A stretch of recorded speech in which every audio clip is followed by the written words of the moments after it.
A person believes Allah Almighty disposes, no matter what, no matter how the wars would end.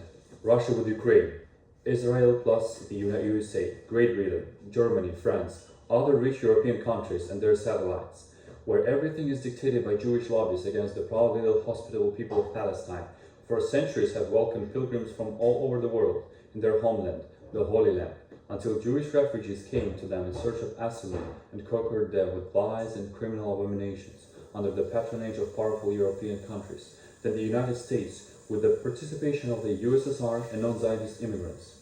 One thing is for sure, Ukraine has already won, as well as the fact that the state of Palestine will appear in the near future. But what was a victory for Russia, so that there would be no independent Ukraine? What was a victory for the Zionists, so there would be no Palestinian people in Palestine?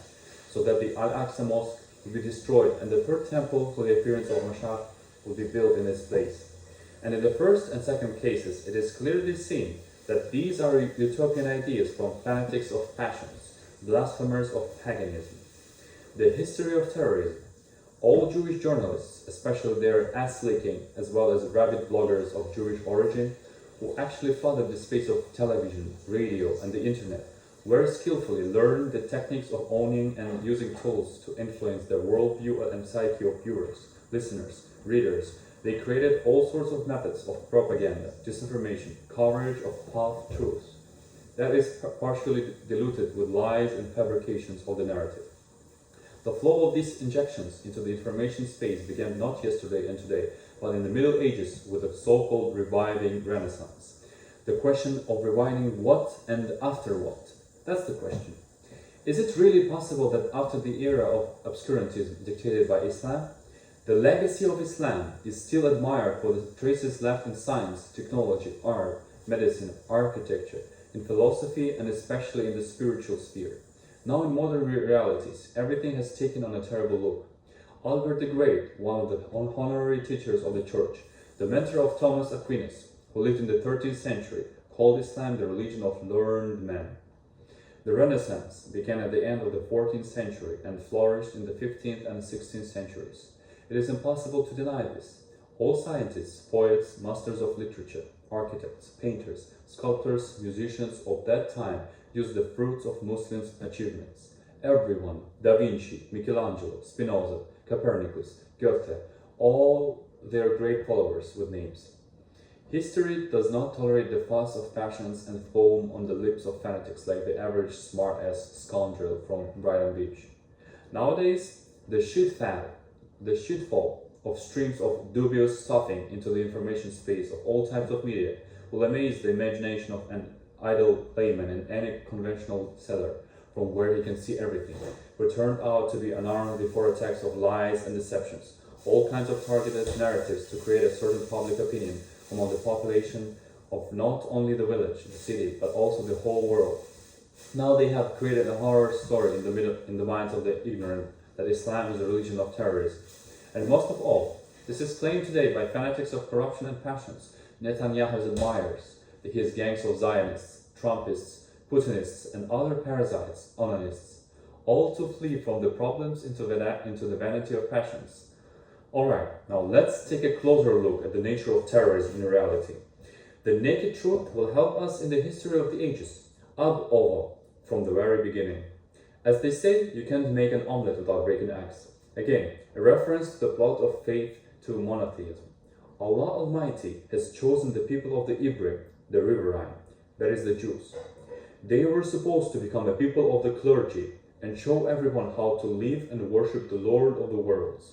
But these people did not keep the mercy shown by the Creator.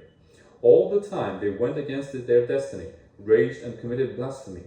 Everything is clearly seen in the Torah, described in the history of the Jewish people, traces in the wisdom of the Talmud, the Mishnah, of course, in parables and anecdotes. As a result, they exchanged their choice from their passions for the worship of only the golden calf. Meanwhile, historical information claims that terrorism was invented by Jews. Yes, by Jews. It is also the fact that all closed secret societies and interest clubs were also created by them, that is the so-called Masons, societies of Freemasons. When Jews were enslaved in ancient times, only Masons could move freely around a certain area. More on that later. Zealots. Zealots, zealotas, adherents, which is a translation of the Hebrew word Kanaim. The singular will be Kanai. The Zealots were a social, political, and religiously eschatological movement in Judea that arose somewhere in the 1st century BC, in the era of the Maccabees. As you know, the Maccabees rebelled against the oppression of the Syrian Greeks. A century later, the Zealots wanted to get rid of the influence of the paganism of the Alans and the overthrow of the hegemony of Rome, that is, from colonial dependence.